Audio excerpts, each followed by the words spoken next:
கஞ்சாப்பூ கண்ணால செப்பு செல ஒன்னால இடுப்பு வெட்டி அவளுதடி நீ சிரிச்சா தன்னால.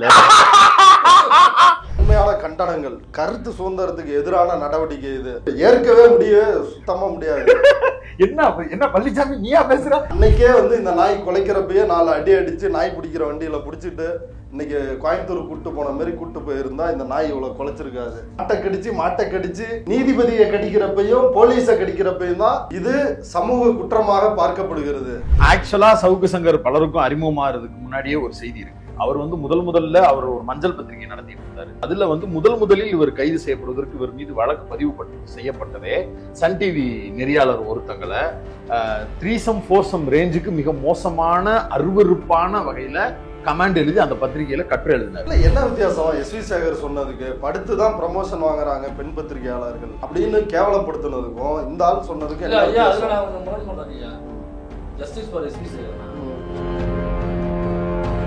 தேதியில தான் காவல்துறை வண்டியில கைது கொண்டோடனே அவருடைய கார்ல தற்சார்பாக அவர் அண்ணன் எடுத்து போன இலைகள் மாட்டிருக்கு. சருகிய இரட்டை இலைகளின் சுருட்டு குவியல்.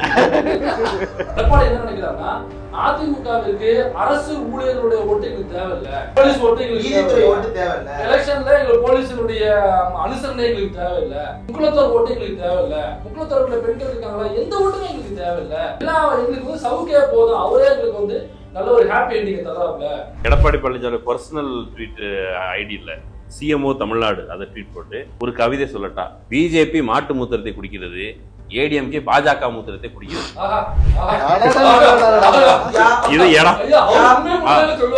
இவரு போய் முதலமைச்சர்கிட்ட சொன்னாராம், சின்னவருக்கு போலீஸ் இலாக்கா கொடுங்க, அவர் நல்லா பண்றாரு அப்படின்னு. அவர் ஸ்டாலின் கேட்டு அவர் சொன்னாராம், எல்லாம் கொடுத்துட்டு இருக்கிறோம்ல ஒண்ணு ஒண்ணா அப்படின்னு. இதெல்லாம் கேட்கிறவன்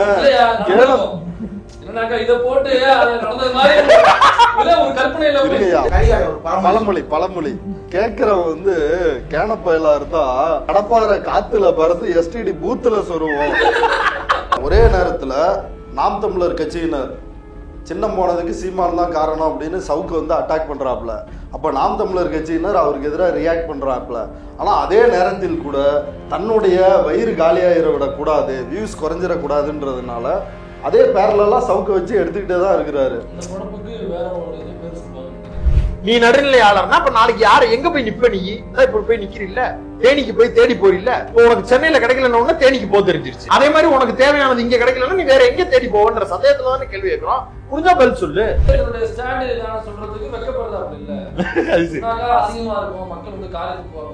நம்ம சீமான் அவர் கண்டிப்பா சொல்லுவாருன்னு நினைக்கிறீங்களா, சொல்ல மாட்டாருன்னு நினைக்கிறீங்களா?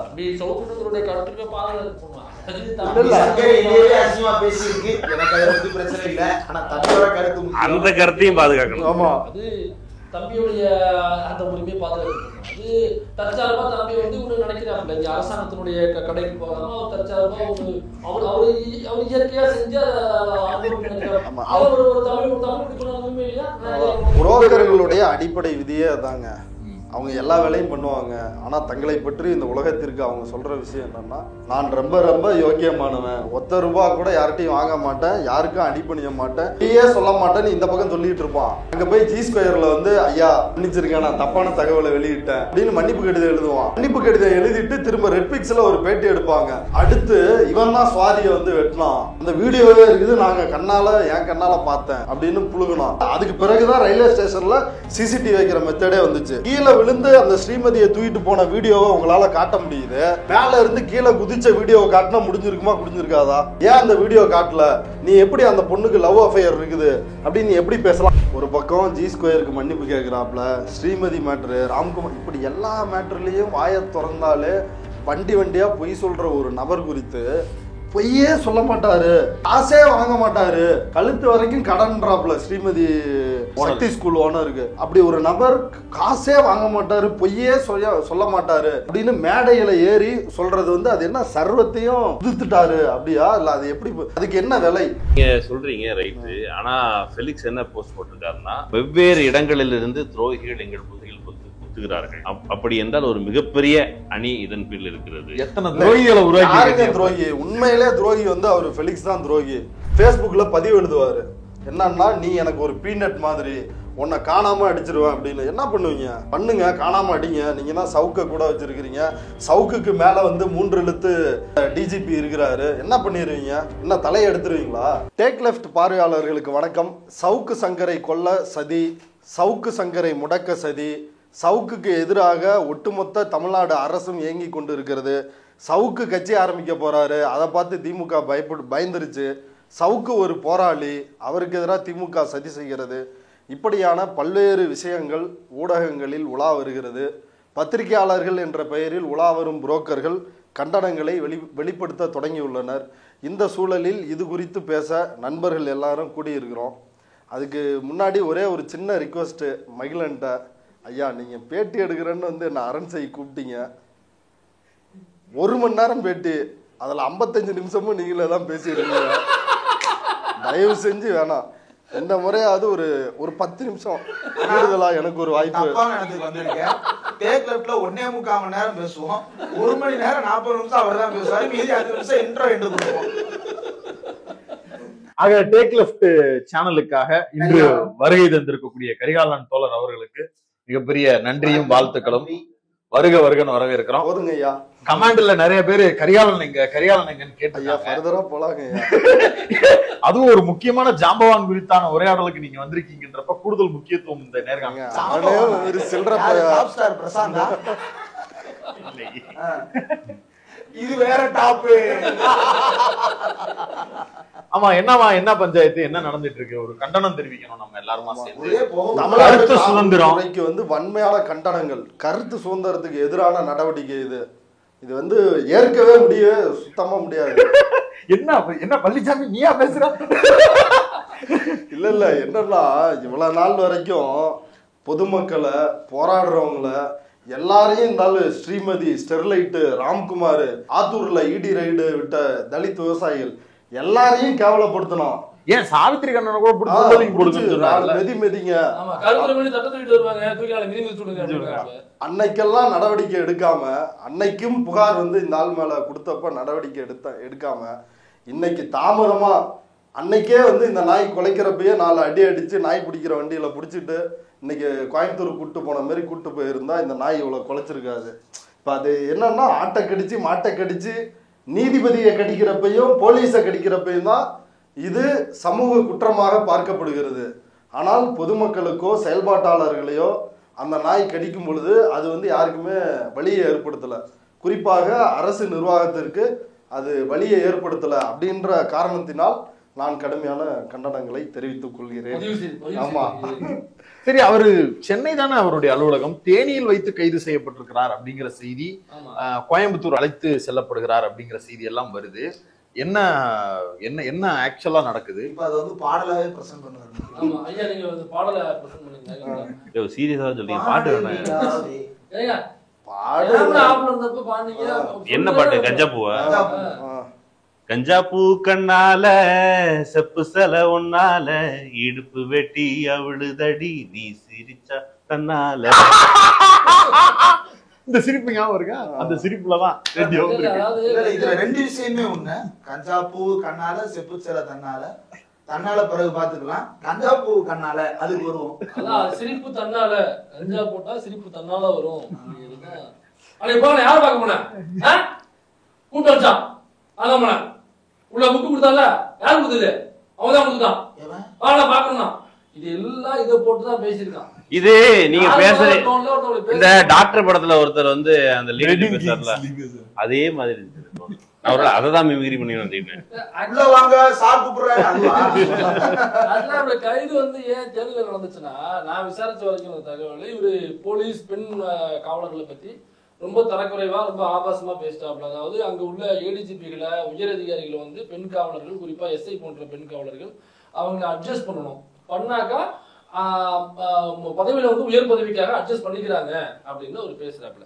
இதுக்குதான் கைது பண்ணியிருக்காங்க. இதே மாதிரி இதுக்கு முன்னாடி நீதித்துறையில உள்ள பெண்களை வந்து இதே மாதிரி பேசினாப்புல. நீதிபதிகளை அந்த நீதித்துறையில பெண்கள் வந்து அவங்க அட்ஜஸ்ட் பண்ணிக்கிறாங்க அப்படின்னு சொல்லி பேசினாப்புல. அதை வந்து அக்செப்ட் அப்படின்னாப்புல. அவங்களுக்கு ஜாலி, அதுல வேலை செய்ய தேவையில்ல, காசு கிடைக்குது, கரும்பு தின்ன கரும்பு தின்ன கூலியா அப்படிங்கிற ஒரு அதெல்லாம் பேசுறாங்க. அப்ப அவங்க விக்டிம் பேசல.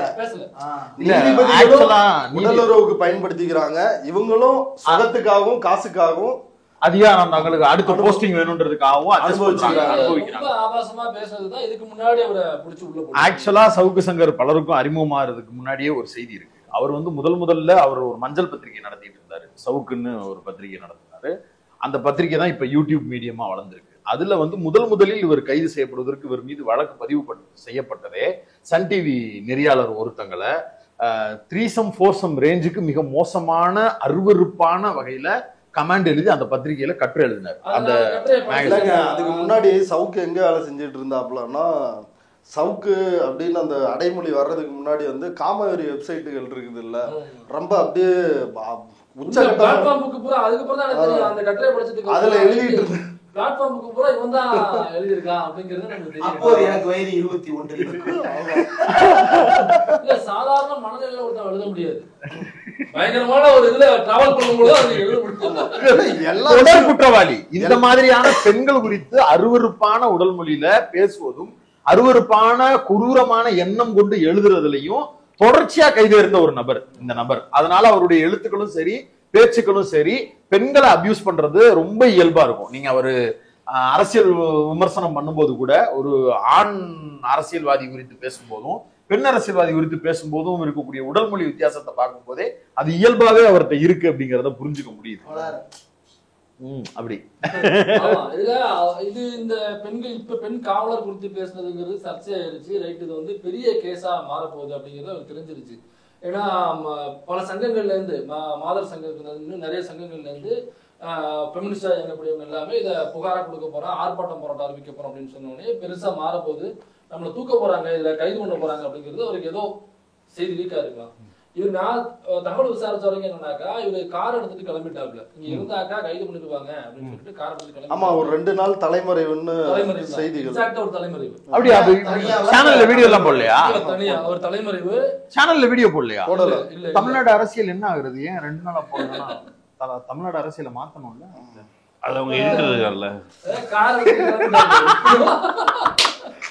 இவரு கார் எடுத்துட்டு போறதுக்கு முன்னாடியே ஒருத்தர் பேப்பர் போட்டு ஓடிட்டான்.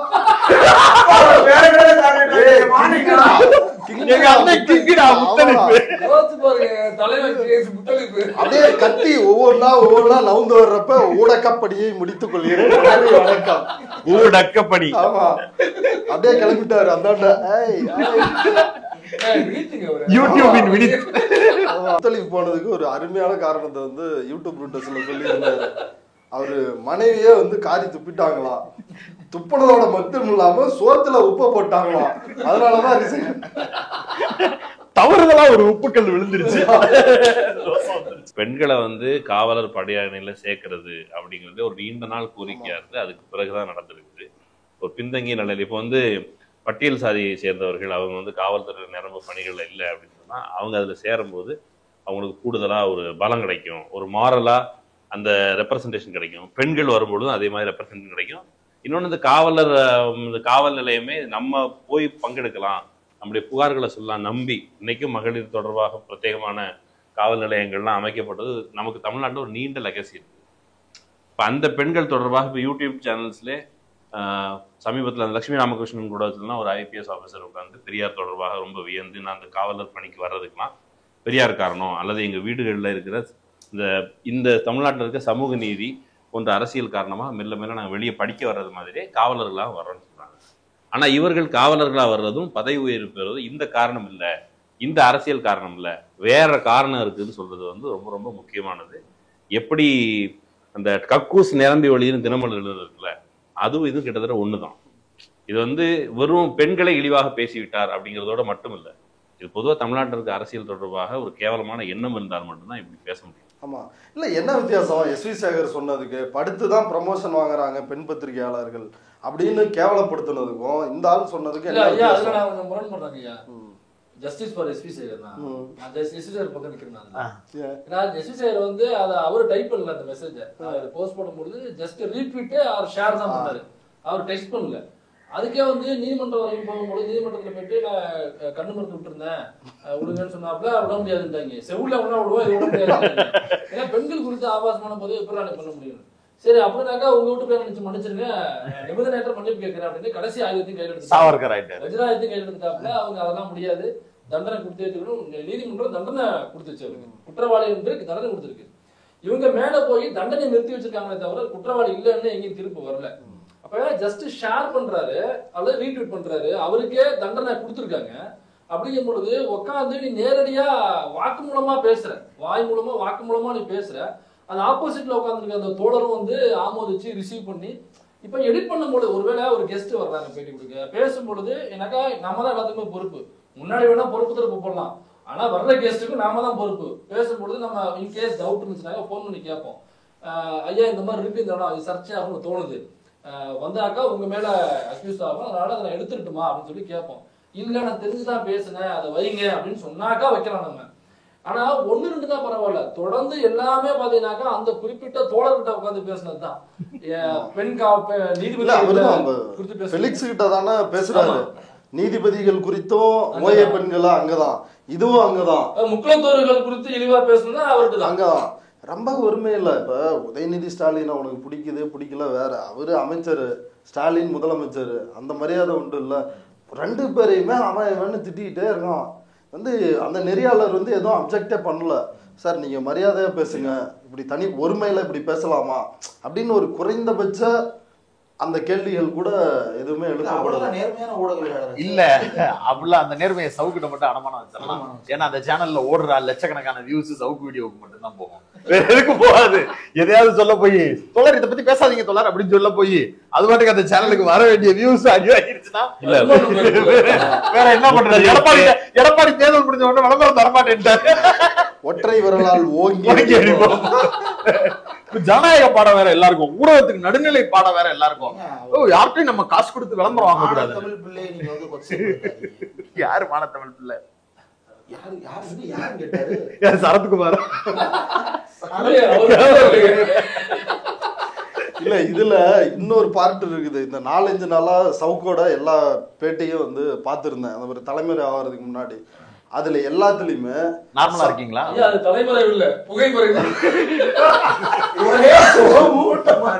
அதுல இப்ப இந்த கார்த்திக் ஐயர், கார்த்திக் ஓயரந்தராஜன் அந்த பையன் வந்து யோக்கியன், அவன் தப்பு பண்ணல அப்படின்னு சவுக்கு சொல்ல மாட்டாரு. யார் அந்த அட்வொகேட்? ஆமா, சட்டப்பேரவை தலைமைச் செயலகத்துல ஆயா வேலைக்கு அந்த பையன் 3 லட்சம் கேட்டிருக்கிறான்.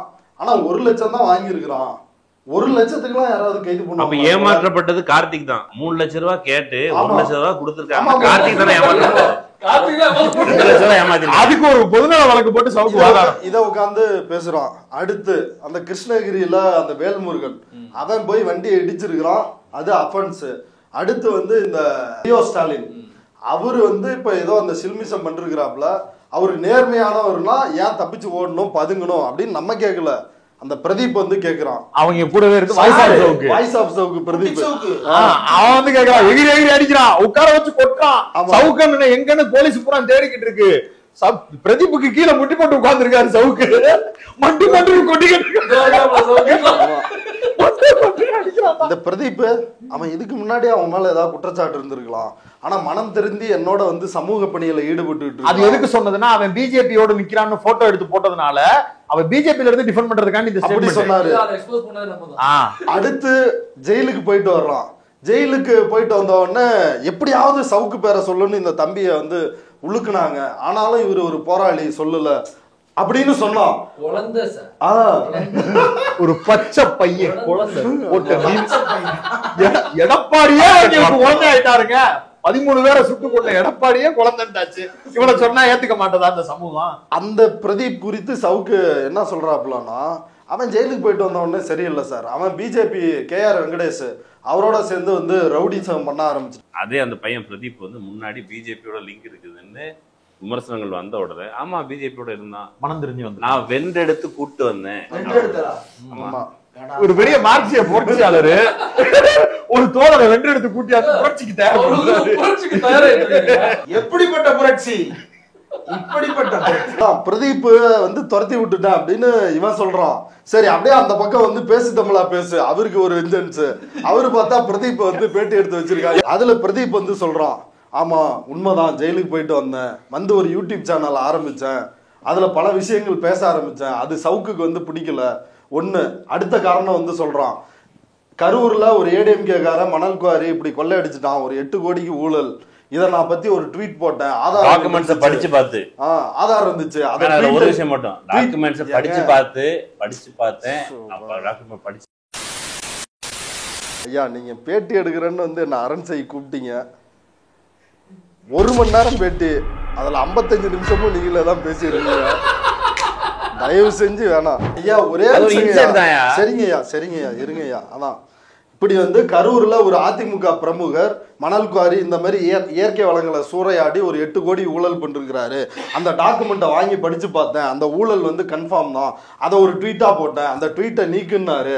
அடுத்து ஸ்மார்ட் பார்க்கிங், அதுல டெண்டர் வந்து முன்ன பின்ன எடுத்துட்டு அதிக விலைக்கு 4 மணி நேரத்துக்கு 20 ரூபா வாங்குற இடத்துல 100 ரூபாய் வாங்குறாங்க, இதை ட்வீட்டா பண்ணி போட்டேன். அதையும் வந்து நமக்கு வேண்டப்பட்டவர் இந்த கான்ட்ராக்டர், அதனால இந்த ட்வீட்டை நீக்கு அப்படின்னு சொன்னாரு. இவரெல்லாம் யோக்கியமா? அது மட்டும் இல்லாம சவுக்க பார்த்து கேக்குறான். அதை விட இதெல்லாம் போட்டதுக்காக வீட்டுக்கு வர சொல்லி ஐடி பாஸ்வேர்டை கொடுத்துட்டு சேனலை ஒப்படைச்சிட்டு போன்னு சொல்லிட்டு போயிருக்கான். எதிர்கட்சி தலைவரே போடுறாப்ல இந்த மாதிரி தமிழ்நாட்டு ஆளுங்கட்சி அவரு ஆளுமை அப்படிதான் ஒரு 2 ஊத்தாப்பு போட்டுக்கிட்டே ஒரு ட்வீட்டை போடுறாப்ல. தமிழ்நாட்டுல உள்ள ஆளுங்கட்சி இருக்கிறவர்களுக்கு இங்க வேற எந்த உலகத்துக்கும் துணிவு இல்லை, எல்லாருமே காசு கொடுத்து விலைக்கு வாங்கிட்டாங்க. இந்த சவுக்கு மீடியா மட்டும்தான், இந்த மீடியா மட்டும்தான் ஆளுங்கட்சி இருக்கிற மீடியா. அதனால அடக்குமுறைகளுக்கு ஒடுக்குமுறைகள் ஆளாகி எல்லாருமே கேஸ் போட்டு அந்த ஊடகத்தையே முடக்க பாக்குது. பிரஸ் ஃப்ரீடம் அப்படின்னு போட்டு பி வந்து கேப்ஸ், எஃப்ஓ கேப்ஸ்ல போட்டு போட்டிருக்காப்ல. என்னன்னா ஏதோ எல்லாரும் தெரியுமான்னு தெரியல. ஐயா எடப்பாடியார் டச் போட ஐயா கிட்ட ஒன்லி பட்டன் போட்டு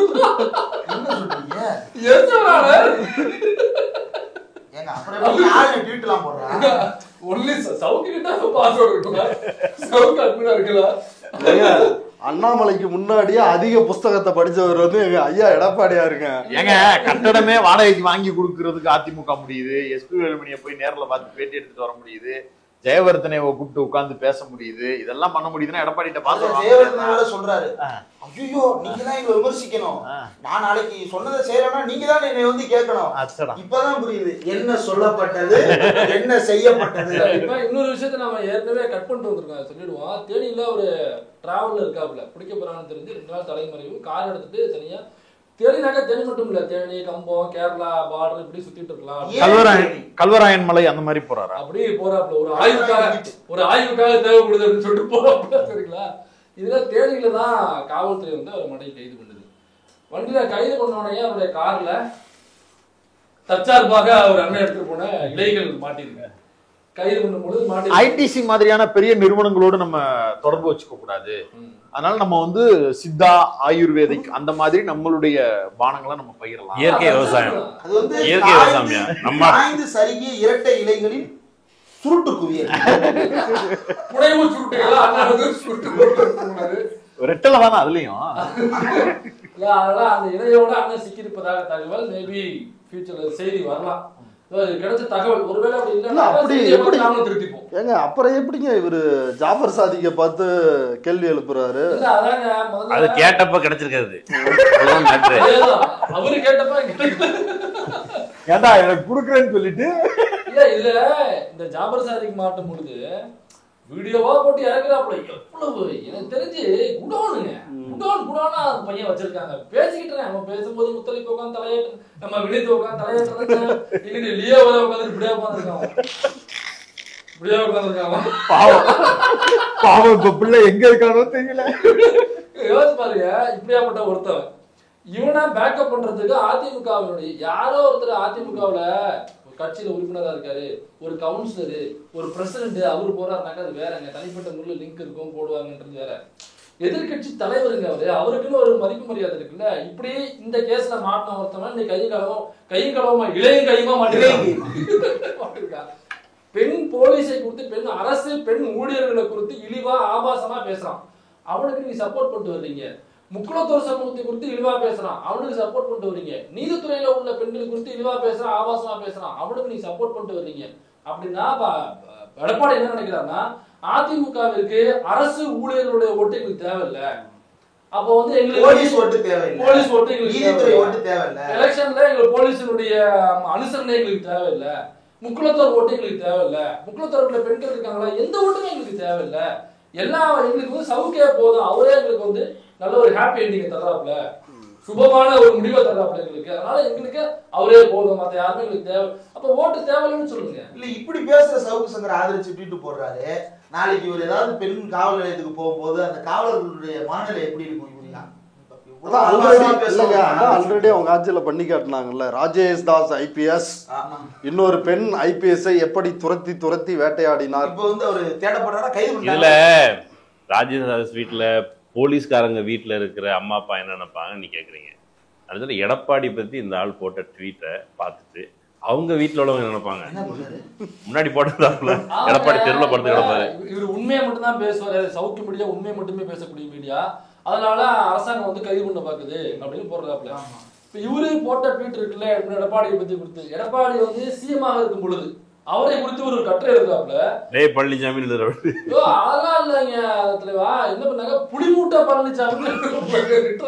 அப்ப நான் சொன்ன மஞ்சள் பத்திரிகைன்றது கரெக்ட். நான் ஸ்கிரீன்ஷாட் அனுப்புறேன், அதை சொல்லும் பொழுது நீங்க ஒரு மாபெரும் மக்கள் இயக்கத்தினுடைய பொதுச் செயலாளர், தமிழ்நாட்டுடைய முன்னாள் எதிர்கட்சி தலைவர், அவர் வந்து அப்படியான வார்த்தை தினமலரே வந்து எடப்பாடி பழனிசாமி எழுதாம வெறும் பழனின்னு எழுதுனப்ப நம்ம கண்டிச்சிருக்கோம். நாங்களே கண்டிச்சு வீடியோ போட்டிருக்கோம். நீ அசால்ட்டா உட்கார்ந்து புடிமுட்டை பழனிசாமி. சவுக்கு சங்கர் வந்து 2020 மே 22 அவர் போட்ட ட்வீட் என்ன தெரியுமா, எடப்பாடி பர்ஃபி தேடின இடம் இதமா அப்படின்னு போட்டிருக்கு. அப்படி சரியா? சரியா? இதுல இந்த காலில் விழுகிற போட்டோவை உதயநிதி காட்டுனதுக்கு இது தரங்கட்டத்தனமான ஒரு பிரச்சார யுக்தி அப்படின்னு யாரு தோழர்கள் 2 பேரும் உரையாடிக்கிட்டு இருந்தாங்க.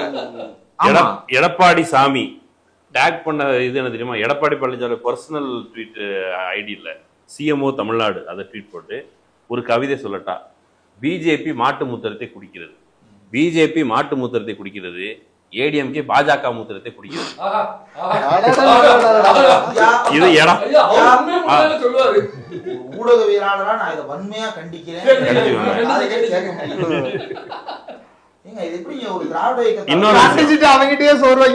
இன்னொரு விஷயம், சோறுதான் நடந்தது. டிசம்பர் 9, 2020 சவுக்கு சங்கர் அது ஒரு இது போட்டிருக்காரு, ஒரு ஏசப்பா பாதிரியார் ஒருத்தர் வந்து இப்படி கை காமிச்சிருக்காரு, சித்தப்பாவை ஆசீர்வதிக்கிற மாதிரி, பரலோகத்தில் இருக்கும் பரமபிதாவே இந்த எடப்பாடி பாவியை மன்னியும், குறிப்பாக பின்னால் இருக்கும் வேலுமணியை ரொம்ப மன்னிக்கும். ஃபர்ஸ்ட் ஃபுல்லோ அந்த வேலுமணிக்கு வீடியோ பண்ணி கொடுத்துக்கிட்டு இருக்காரு, பேட்டி எடுத்தாரு, வந்து போய் உட்கார்ந்து பேட்டி எடுத்து கொடுக்குறாரு. அதனால இப்ப எடப்பாடி அவர்களை குறித்து இவ்வளவு தரக்குறைவா போட்டிருக்காப்புல, அதாவது பிஜேபி மாட்டு முத்திரத்தை குடிக்கிறது, பிஜேபி முத்திரத்தை குடிக்கிறதுன்னு திமுக காரன் கூட அவர் அப்படி இன்னும் ரெண்டு விஷயம் இருக்கான். இவன்லாம் ஒரு ஆளுன்னு முதலமைச்சர் ஆகும்போது 3ஆம் கலைஞர் ஆசைப்படுறதுல என்ன தப்பு கவுண்டரு? இது சவுக்கு இவரை பத்தி தான். டே என்ன சாமியா பிளாட்பாரத்தை உள்ளார வச்சுட்டீங்க அப்படின்னு இன்னொரு போட்டோ. அப்புறம் அது பிஜேபி மாட்டு முதலத்தை குடிக்கிறது. இதெல்லாம் வரிசையா இல்ல. அதனாலதான் இப்ப யாராக இருந்தாலுமே இவ்வளவு தரக்குறைவா கீழ்த்தரமா பேசின ஒருத்தவனை காசு கொடுத்து பேக்கப் பண்ணி அவங்களுக்கு கார் வாங்கி கொடுத்து ஆபீஸ் வாங்கி கொடுத்து 20 பேர் வேலைக்கு போட்டு அவங்களுக்கு சம்பளம், இதை இலை சொல்றதுக்கு நம்பர் 1 குவாலிட்டியில தேவையிலிருந்து இறக்குமதி ஆகி, இதெல்லாம் யார் பண்ணுவான்னு நினைக்கிறீங்க? எதிர்கட்சி தலைவர் பண்றாருங்க, எடப்பாடி பழனிசாமி. அதான் சொல்றேன், இவ்வளவு கேவலமா புளிமுட்டை பழனிசாமி ஒருத்தன் பேர் வைக்கிறான், பிஜேபி மூத்தத்தை வாங்கி குடிக்கிறோம் ஒருத்தன் சொல்றான். இதெல்லாம் அதுக்கு போகல, இது தெரிஞ்சுக்கிட்டு ஒரு காசு தான் சொல்ல வரலாம். நல்ல உதாரணம். அதனாலதான் சொல்றேன், மலமாடு பட்டன் போன யூஸ் பண்றாங்க, அதனால சொல்றேன் மலமாடுன்னு இந்த அமர் பிரசாத் ரெட்டி பத்தி ஆடுன்னு அண்ணாமலை பத்தி எழுதினாப்ல. திடீர்னு ஒரு நாள் 2 பேர் வந்து நண்பர்கள் ஆனாங்க. என்னடா விஷயம் அப்படின்னு பார்த்தா, அந்த சன் டிவில இருந்த பெண் பத்திரிகையாளரை இவன் வந்து இழிவுபடுத்தி எழுதுறான் இல்லைங்களா. ஏதாவது ஒரு பெண் பத்திரிகையாளர் 9 ஆண்களா ஏதோ ஒரு தலைப்புல வக்கரமா வந்து எழுதுறான். அந்த கேஸ்ல வந்து இவனோட ஏடிஎம்ல இருந்துதான் அந்த டொமைனுக்கு வந்து பணம் கட்டுறாங்க. அதுலதான் இவன் சவுக்குன்றது இவனுது அப்படின்னு சிக்கிறான். அதை வந்து ஒரு சைபர் செக்யூரிட்டி நிறுவனம் ஆராய்ச்சி செய்கிறது. ஆராய்ச்சி செய்து இது சவுக்கு சங்கருடையதுதான் அப்படின்றத சொல்லிடுது. எந்த நிறுவனம்? மலமாட்டோட நிறுவனம். அவன் சைபர் செக்யூரிட்டி அப்படின்னு இந்திய அரசோட அந்த பேனரோட தெரிஞ்சான்ல, அது அவன் வந்து என்ன ஆகுறான் அப்படின்னா பிறல் சாட்சியாக மாறுறான் இப்ப சமீபத்துல. ஆமா, மாறி சவுக்க வந்து காப்பாத்துறான். எதுக்கு காப்பாத்துறான்? இவ்வளவு மலமாடுன்னு திட்டின ஒரு நபர் சவுக்குக்காக இவ்வளவு ஏன் இறங்கி வர்றாரு? அதே பிரதீப் தான் சொல்றான், KR வெங்கடேஷோட நான் சேர்ந்து இருக்கிறதா என்ன வந்து திட்டுறாரு. இவர் தான் KR வெங்கடேஷ் வந்து அவன் ஆந்திராவில இருந்து செம்மரம் கடத்தல் இந்த மாதிரி வேலையை செய்யற ஒரு நபர்னு சவுக்கே ஏற்கனவே குற்றம் சாட்டி இருக்கிறான். இன்னமும் வழக்குகள் இருக்குதுன்னு பிரதீப்பும் வந்து சொல்றான். அந்த நபரை ஆபீஸுக்கு கூப்பிட்டு சந்திக்கிறது. பிரதீப் வெங்கடேஷ வர சொல்லு, சந்திப்போம் அப்படின்னு. அப்ப இந்த சந்திப்புகள் எல்லாம் என்ன நடக்குது? இதே சந்திப்போட சேர்த்து சமீபத்துல அவர் ரிவீல் பண்ண சந்திப்பு, உதயநிதியை போய் பார்த்தேன், ஸ்டாலினை போய் பார்த்தேன் என்னென்ன வட அது உண்மையோ பொய்யோ அதை அவர் விளக்கிக்கிறட்டும், இல்ல சம்மந்தப்பட்டவங்க பதில் சொல்லட்டும். நீ யோகியம் என்ன பண்ண? உன்னைய தூக்கி கொண்டு போய் ஜெயில வச்சது யாரு? நீதிமன்றத்தை குறித்து நீ எவ்வளவு கேவலமா பேசுற, எடுத்த வழக்கு. திருப்பி வெளியில வந்து என்ன சொன்ன? இந்த உதயநிதி ஸ்டாலின் அதுல ஒரு விஷயம் இருக்குது. இப்ப இந்த ஆர்டர் 3/4 மணி நேரம் கழிச்சு நான் ஒரு பாயிண்ட் எடுத்து சொல்லலாம்னு வந்தேன். கத்திரிப்பூ சட்டையை போட்டு கவால். நீங்க சொல்றதுலதான் பாயிண்ட் நீ மிஸ் பண்ணதான் சொல்றேன். தப்பான இடத்துக்கு வந்திருக்கேன். டேக் லெஃப்ட்ல 1.25 மணி நேரம் பேசுவோம். 1 மணி நேரம் 40 நிமிஷம் அவர் தான் பேசுவாரு. மீதி 5 நிமிஷம் இன்ட்ரோ கொடுப்போம். நான் என்ன சொல்லி நீங்க நீதிமன்றத்தை குறித்து கேவலமா பேசினா சொன்னீங்களா, அது தொடர்பாக வழக்கு வரப்போகுது, கண்டெம்ட் எடுக்க வாய்ப்பு இருக்குது அப்படிங்கிற பொழுது உடனடியாக லைவ்லால வந்த ஒரு கட்டுரை, நீதிமன்றத்தில் இருக்கிற ரெப்ரசன்டேஷன், அதுல எவ்வளவு பார்ப்பன உயர்சாதிகள் இருக்காங்கன்னு சொல்லி அந்த கட்டுரையை அப்படியே எடுத்து நெட்ஃபிளிக்ஸ் ஃபெலிக்ஸ்ல போய் உட்காந்துக்கிட்டு நீதிமன்றத்தில் பார்ப்பனியம் பாருங்க, அந்த பார்ப்பனியத்தை ஒழிச்சு கட்டணும் அப்படின்னு சொல்லி பேசுறாரு. அதாவது பரீட்சையில பிட்டு வச்சிருப்போம், சூப்பர்வைசர் பக்கத்துல வரும்போது கொஸ்டின் பேப்பர்ல இருக்கிறதே கடகடன்னு எழுதுவோம்ல, நம்ம என்னமோ பெரிய ரைட்டிங் புள்ளி மாதிரியும் அப்படியே மேக்ஸ் பேப்பர்ல கொஸ்டின் உட்காந்து இங்கிலீஷ்ல எழுதிக்கிட்டு இருப்போம். மேமுக்கு தெரியும், அட தற்கூரி முண்டை உன் பிட்டு பேப்பரையும் நான் பார்த்துட்டேன், நான் வர்றேன்னு உனக்கு இருக்கிறது தெரியும். அது மாதிரி ஏதாவது சின்ன பிள்ளை மாதிரி வெளியில வந்துட்டு நான் வந்து நீதிமன்றத்தில் நடக்கக்கூடிய ஒரு சாட்டை அடியாக கேள்வி கேட்டேன்னு சொல்லி உருட்டி பார்த்தான். அதுக்கு உட்காந்து ஆப்போசிட்ல இருக்கிறவர் ஒத்து ஊதிக்கிட்டு இருந்தாரு. என்ன கேள்வி? உள்ள போயிட்டு வந்ததுக்கு பிறகு உதயநிதி எதிர்த்து நான் நிக்க போறேன், நான் வந்து ஒரு பெரிய மாபெரும் புரட்சியை செய்ய போறேன்னு உட்காந்து பேசினேன். உனக்கு பக்கத்திலேயே இன்னொரு செல்லா காசை கூட்டியாந்து வச்சுக்கிட்டு அவர்கிட்டையும் உட்காந்து பேசினேன். இன்னைக்கு அவரையே நீ செல்லா காசுன்னு தான் பேசிக்கிட்டு இருக்க. சீமான கூட்டியாந்து வச்சு இவ்வளவு ஒக்கனையா பேசுனீ இல்ல, அவ்வளவும் பேசினதுக்கு பிறகு உதயநிதி கூப்பிட்டு போறேன்னா நீ சோத்துல உப்பு போட்டு தான் சாப்பிடுறியான்னு கேட்பானா மாட்டானா? இல்ல போறேன்னா நீ என்ன நோக்கத்துக்காண்டி போற? இல்லை, நான் சிவபாரம் வருந்துகிறேன். இதுல சிவபாரம் அல்ல, இதுல உச்சகட்டம் இவரு போய் முதலமைச்சர்கிட்ட சொன்னாராம், சின்னவருக்கு வந்து போலீஸ் இலாக்கா கொடுங்க, அவர் நல்லா பண்றாரு அப்படின்னு. அவர் ஸ்டாலின் கேட்டு அவர் சொன்னாராம், எல்லாம் கொடுத்துட்டு இருக்கிறோம்ல ஒண்ணு ஒண்ணா அப்படின்னு. இதெல்லாம் வந்து கேட்கிறவன் இத போட்டு நடந்தது மாதிரி ஒரு கற்பனையில ஒரே ஒரு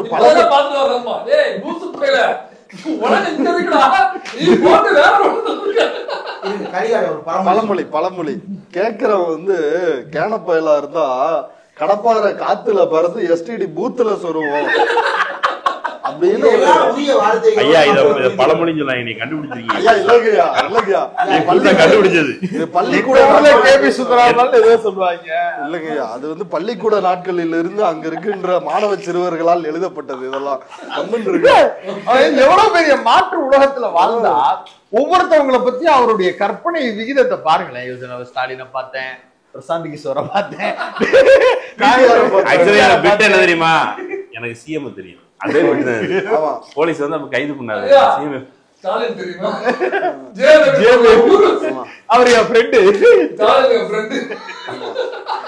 சேப்பாக்கம் தொகுதியில நான் போட்டியிட போறேன்னு சொல்லிட்டு நீ போய் பாக்குறன்னா, நீ இப்ப உன்னை பாக்குறாங்கல்ல ஒரு 2 லட்சம் பேர் 1.5 லட்சம் பேர், அவங்கள நீ வந்து என்னன்னு நினைக்கிறன்னா கேப்பெல்லாம் நினைக்கிறேன்.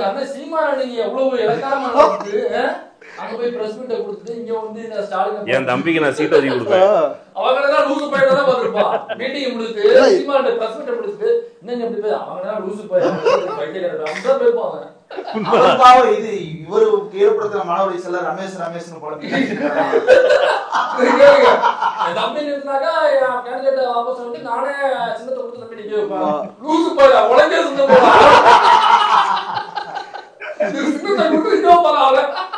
அதாவது சங்கராச்சு எதையாவது செஞ்சுட்டு காலையில கொஞ்சம் நிதானம் ஆயிடுறாப்ல. இந்த இவர்தான் நிதானம் ஆயிடுறாப்ல. தலை அண்ணன் வந்து போடுறது பூரா இன்னும் நிதானத்துக்கு இறங்கவே இல்லை, லேண்ட் ஆகவே மாட்டான், இன்னும் வானத்திலே நடந்துகிட்டு இருக்க. இதுல இன்னொரு முக்கியமான புள்ளி வந்து திரும்ப திரும்ப திரும்ப சவுக்கு சங்கர் சொன்ன புள்ளி வந்து பத்ரி சேஷாத்திரிய கைதுக்கும் இதே செந்தில் வேலனும் இதே பொறிக்கு அருண் தான் காரணம் அப்படின்னா உண்மையிலேயே நான் வந்து நானும் பத்ரி சேஷாத்திரி கைதுக்கு வந்து கண்டனம் தெரிவிக்கிறேன். உரிய பிரிவுல SC ST ஆக்ட் போட்டு அவனை உள்ளுக்குள்ள வச்சிருக்கோம். நீ பண்றது அநியாயம் கோபி, ஒன்னாலதான் அந்த கைதே நடந்துச்சு. அது வந்து ஆதன் பேட்டி எடுத்ததுனால அத பிரச்சனைக்குரியதா மாத்துனது யாரு இல்லைங்க. அவன் வந்து 3 விஷயம் வந்து பத்ரி அந்த பேட்டியில வந்து சொல்றாப்ல. நம்பர் 1, ஏதோ மணிப்பூர்ல நடந்துருச்சு, பெண்களை நிர்வாணமா இழுத்துட்டு போறாங்க, அங்கெல்லாம் அப்படிதான் நடக்கும், ராணுவம் இருக்குதுன்னா அதெல்லாம் செஞ்சுதான் ஆகும் அப்படின்னு சொல்லிட்டு ஏதோ தமிழ்நாட்டில் உள்ள பெண் கவிஞர்கள் தங்களுக்கே நடந்தது போல தங்கள் உடம்பை குத்தி கிழித்து விட்டார்கள் இப்படி இன்னும் தமிழர்கள் இது வந்து தமிழர்களுக்கே உரிய பொறுக்கித்தனம்ன்றான். நம்பர் 1. அடுத்து தமிழ்நாட்டுல என்ன இடஒதுக்கீடு முறை? எல்லாருமே பிசியா, எல்லாருமே எம்பிசியா, அப்புறம் MMMBCயா? என்ன இது முட்டாள்தனமான? அடுத்து இன்னொரு உச்சகட்டமா போய் ஒரு கருத்தை வந்து சொல்றாப்புல அந்த ஆளு. பழங்குடிகள்லாம் அவங்கலாம் மலைக்கு மேல இருக்கிறவங்க, வில்ல அம்ப வச்சுக்கிட்டு அப்படி காட்டு மிராட்டித்தனமா தான் இருப்பாங்க. சமவெளியில் இருக்கிற நம்மள மாரி நாகரிகம் படைத்தவர்கள் இல்லை. சமவெளியில் இருந்து நாகரிகம் படைத்தவர்கள் என்ன பண்ணாங்க அப்படின்னா பூஜை அறையை திறந்து வச்சுக்கிட்டு அங்க வந்து புஜிக் பண்றாங்க. இல்ல இல்ல இல்ல இல்ல இதை நான் கண்டிக்கிறேன். அப்படி கிடையாது, அங்கேயும் வில்லம்பு தான்.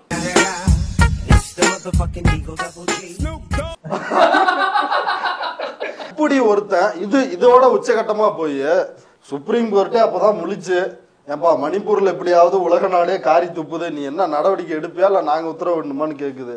உடனே சந்திரசூட் அவரு துப்பாக்கி எடுத்துட்டு போக வேண்டியதானே. இப்படி பேசுகின்ற ஒரு கேடுகட்ட நபருக்கு கருத்து சுதந்திரம் வேணும். அதை கைது பண்ணிட்டதுனால செந்தில் வேலனும் அருணும் வந்து மிக மோசமானவர்கள், வக்கரம் பிடித்தவர்கள், ஜனநாயக விரோதிகள் அப்படின்னு இதே சவுக்கு சங்கர் சொல்றான். இது தப்பு இருக்குது. உண்மையிலே அதுக்காக இவன் இந்த அதிகாரிகள் தான் காரணம்னா நான் வந்து பாராட்டுறேன். அவரு ADGP அருணை பாராட்டுறேன், அவரு செந்தில் வேலனை வந்து பாராட்டுறேன். இந்த லிபரல் கருத்துரிமை இருக்குல்ல, என்ன கருத்து வேணாலும் பேசலாம், அப்படி கிடையவே கிடையாது.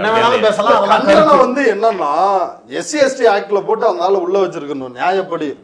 சில புகார் கொடுத்தவன் தப்பா கொடுத்துட்டான், அதனால வந்து இவங்க ஒரு நாள்லயே வெளில வர மாதிரி. இத நம்ம மட்டும் சவுக்குக்கு உள்நோக்கம் கற்பிக்கல, சவுக்கு கூடவே இருந்து சவுக்குக்கு முட்டு கொடுத்து ஜெயிலுக்கு உள்ள போன பிரதீப்ங்கிற அந்த சொல்லலாம். அவன் வந்து பேட்டியில ஒவ்வொரு வரியும் சொல்றான், அவருக்கு ஒருத்தனை பிடிக்கலன்னா எப்படி எல்லாம் கட்டம் கட்டுவாரு, என்னென்னலாம் பண்ணுவாரு, அவர் கட்சி ஆரம்பிக்க போறேன்னு சொன்ன நேரம் என்ன நைட்டா இருக்கும், இவர் வேற மாதிரி கட்டுவாரு. இப்ப இந்த பக்கம் சீமான பொறுத்து விட்டு அந்த பக்கம் ஸ்டாலினை பார்க்க போறேன்னு போலையா, அது மாதிரி ஊழலை பாக்குறது இல்ல. SP வேலுமணி போனதா இப்ப வந்து அபிஷியலா அன்அபிஷியலா நான் பார்த்தேன் அப்படின்னு இவர் சொல்றாருன்னு வச்சுக்கோங்க. அன்றைய நாள்ல CM உடைய ஷெட்யூல் எடுத்து பாருங்க, இது ரொம்ப வெளிப்படையா எக்ஸ்போஸ் பண்ணத்தக்க விஷயம் தான். ஏங்க பார்த்தாரு பார்க்கலங்கிறத அவங்க சொல்லட்டும், திமுக தரப்புலயும் சொல்லட்டுமே. நீ போய் நல்லதுக்கு தானே போன, அரசுக்கு எடுத்து சொல்ல தானே போன. கவர்னரை பார்த்த போட்டோ போட்ட, ஸ்டாலினை பார்த்தா போட்டோ போடு, CM பார்த்தேன்னு. வேலுமணியை பார்க்கும்போது போட்டோ போடுற, வேலுமணியை பார்த்து அப்ப போடாம இருக்குன்னா அப்ப நீ வந்து செவ்வாய் கிரகத்துல பாத்துருக்கணும், இல்ல அத பாத்துருக்கணும், இல்ல உண்மையிலே நீ பார்க்கல அப்படின்றது நிரூபிக்கப்படணும். அதான் நீ சொல்லணும். ஸ்டேஷன்ல உள்ள வச்சு கேட்பாங்க. இப்ப இவங்க கூட இருக்கீங்க, நம்ம எல்லாரும் திருவண்ணாமலையில இந்த நிவாரண பொருள் ஒண்ணு கொடுக்கறதுக்காக போனோம்ல, அந்த ஆக்சிஜன் போயிருந்தோம்ல, அதை போட்டு இவங்க எல்லாரும் எழுதிட்டு இருந்தாங்க. அது ஏதோ CM நம்மளை கூப்பிட்டு உபசரிச்சது மாதிரி போயிட்டு ஒரு செகண்ட் அதை கொடுத்துட்டு வந்தாச்சு. அந்த மாஸ்க் கலட்டுக்கு உங்களை நேர்ல பாத்துக்கிறோம்னு சொல்ல கூட முடியல. அதை இப்போ வரைக்கும் அதான் அந்த போட்டோ போட்டு சுத்திட்டு இருக்கேன். இப்போ இந்த ஆளு போய் அங்க ஸ்டாலினை பார்த்துட்டு வந்தாரு அல்லது என்கிட்ட பர்சனலா கூப்பிட்டு பேசுறாங்க, அதை எவனும் கேட்கலாம். எதிரில் உட்காந்து பேசிட்டு இருந்தால அவன் கேட்க வேண்டியது, நீ என்ன மைத்துக்கு போய் பார்க்கணும்னு கேட்டுக்கணும்ல. கேட்டிருக்கணும்ல அவனுக்கு உண்மையிலே அப்புறம் அறிவு இருந்தா கேட்க மாட்டோம். நீங்களா போய் பேட்டி கொடுத்து 5 லட்சம் 2 லட்சம் வியூஸ் கொடுப்பீங்க வாரம் இல்ல. அதுல என்ன விஷயம்னா அந்த நபர் வந்து ஒரு சீமானிஸ்ட், ஒரு மணியரசனிஸ்ட், அது வந்து எல்லாருக்குமே தெரியும். அவரும் அப்படிதான் வந்து தன்னை வெளிப்படுத்தி இருக்கிறார். வெளிப்படுத்துறதுக்கு தயங்கக்கூடிய வெக்கப்படக்கூடிய ஒரு ஆள். சரி, ஓகே. ஆனா பாருங்களேன், ஒரே நேரத்துல நாம் தமிழர் கட்சியினர் சின்னம் போனதுக்கு சீமான் தான் காரணம் அப்படின்னு சவுக்கு வந்து அட்டாக் பண்றாப்புல. அப்ப நாம் தமிழர் கட்சியினர் அவருக்கு எதிராக ரியாக்ட் பண்றாப்புல. ஆனா அதே நேரத்தில் கூட தன்னுடைய வயிறு காலியாயிர விடக்கூடாது, வியூஸ் குறைஞ்சிடக்கூடாதுன்றதுனால அதே பேரலா சவுக்க வச்சு எடுத்துக்கிட்டே தான் இருக்கிறாரு. இந்த படப்புக்கு வேற ஒரு இது பேர் சொல்லுவாங்கன்னு நினைக்கிறேன். இல்ல, அதை விட விடுதலை புலிகள் மீது வைத்த விமர்சனம் அப்படிங்கறத வந்து தோழர் லஜபதி ராய் எழுதுறாரு ஒரு புத்தகம். அந்த புத்தகம் குறித்தான கேள்வியை கரிகாலன் எழுப்புறாரு. அதுவுமே இவருடைய ஞான உதயத்துல இருந்து கேட்கல. ஏங்க இப்படி நம்மளோடு தோழமையா நின்று பயணிச்ச ஒரு தோழரு, உங்களுக்காக வழக்காடிய தோழரு, அவர் இப்படி ஒரு புத்தகம் எழுதி இருக்கிறாரே, விடுதலை புலிகள் ஆதரவாளர்கள் பதில் சொல்ல முடியுமா அப்படின்னு கேட்கிறாப்புல. அதுக்கு உரியவர்கள் பதில் சொல்லுவாங்க. ஏன்னா நம்ம நடுநிலையாளர், நம்ம பதில் சொல்லக்கூடாதுல்ல, நம்மளுக்கு ஒரு ஸ்டாண்டு கிடையாதுல்ல, நம்ம யோக்கியம், அப்ப அப்படித்தானே இருக்கணும். ஆனா என்ன பண்றதுன்னா மாறு வேஷத்தை மாட்டிக்கிட்டு குபுக்குன்னு ஓடி வந்து எள்ளி நகையாடும் அயோக்கியர்கள், இந்த கும்பல் அந்த கும்பல்னு கரிகாலனை கடிச்சானுங்க, சில பேர் கடிச்சானுங்க. அவன் மாங்குன்னு பேட்டி எடுக்கிற சவுக்கு சங்கர் விடுதலை புலிகள் குறித்து என்ன மதிப்பீடு வச்சிருந்தாப்புலன்னு இவ்வளவு பக்கத்துல இப்படி எட்டி பார்த்து இப்படி எட்டி பாக்குற தூரத்துலதான் இருக்கிறாப்புல. அப்படி குனிஞ்சு பார்த்தோ அல்லது நிமிந்து பார்த்தோ கூட தில்லா ஒரு கேள்வி கேட்கலாம். என்ன தலை இப்படி சொல்லிட்டீங்க எங்க புலிகளை பத்தி அப்படின்னு கேட்கலாம்ல, கேட்க மாட்டான். கேட்டா அந்த மாசம் செலவுக்கு காசு இருக்காது, சேனல் நடத்தணும். அப்போ உனக்கு வந்தா மட்டும் ரத்தம், அடுத்தவனுக்கு வந்தா தக்காளி சட்னி, மித்தவனுக்கு பூரா நீ முத்திரை எப்படி குத்துவ? வெளிப்படையா சொல்லிட்டு போ, ஆமா நான் இதுதான் ஸ்டாண்ட், எனக்கு இதான் கொள்கை, நான் இதான் பண்றேன், இந்தியா கூட்டணியை தான் ஆதரிக்கிறேன் நான் சொல்ல முடியும். நீ என்ன சொல்லுவ? யாருக்கிட்ட உட்காந்து பேசுற? நீ யாரு? முதல்ல நீ நடுநிலையாளர்னா அப்ப நாளைக்கு யாரு எங்க போய் நிப்ப? நீ இப்ப போய் நிக்கிறீல்ல, தேனிக்கு போய் தேடி போறீல்ல. உனக்கு சென்னையில கிடைக்கலன்னு தேனிக்கு போக தெரிஞ்சிருச்சு. அதே மாதிரி உனக்கு தேவையானது இங்க கிடைக்கலன்னா நீ வேற எங்க தேடி போவன்ற சந்தேகத்துலதானே கேள்வி கேட்கிறோம். முடிஞ்சா பதில் சொல்லு. இல்லங்க, நீங்க சொல்றீங்க வெளிப்படையா சொல்ல மாட்டேங்குது கேக்குறீங்க. வெக்கமா வெக்கம் இல்லாம உட்கார்ந்து இருக்கேன். ஸ்டாண்ட் நான் சொல்றதுக்கு வெக்கப்படுறாப்ல இல்ல, அசிங்கமா இருக்கும், மக்கள் வந்து காரி துப்புவாங்கல்ல, இதெல்லாம் ஒரு ஸ்டாண்டோடா என்ற நாள பையில அப்படின்னு சொல்லி கேள்வி. இல்லங்க, ஒரு சேனல் நம்ம நடத்துறோம். வந்து ஒரு டவுட் இருக்குது. இப்ப நம்ம சீமான் அவர் கண்டிப்பா வந்து சொல்லுவாருன்னு நினைக்கிறீங்களா, சொல்ல மாட்டாருன்னு நினைக்கிறீங்களா? சவுக்குடைய கருத்துக்கு பாதுகாப்பு பண்ணுவாங்க.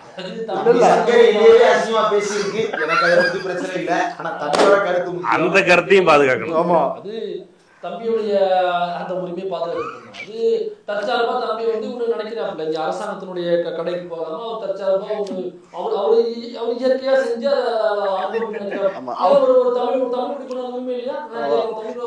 இதுல அப்படி ஒரு வீடியோ வந்தா சாட்டை திரைமுருகன் சீமான மிதிச்சு ஒரு வீடியோ அதெல்லாம் ஒண்ணும் போட மாட்டான். இல்ல, கண்டினியூஸா பாரு. டெக்னிக் என்ன தெரியுங்களா? முதல் ரவுண்டு இப்ப இவர் விசிகா தலைவர் திருமாவளவனை திட்டி வீடியோ போட சொல்லிடுவாரு சீமானு. போட சொல்லி தன்னோட பாரு நான் உங்களை எப்படி டிஃபேம் பண்ணுவேன்னு ஒரு உணர்ச்சியை அந்த பக்கம் ஏற்படுத்திடுவாரு. ஏற்படுத்தின மறாதனால இவரே வாய்ஸ் மெசேஜ் வந்து இவரே மெசேஜ் பண்ணிட்டு அதை இவரே சுத்தல விடுவாரு.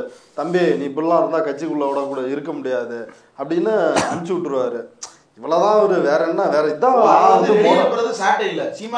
சீமானே போட்டுருவாரு. இவ்வளவுதான் அவரோட மோடா ஆப்பரண்டியா.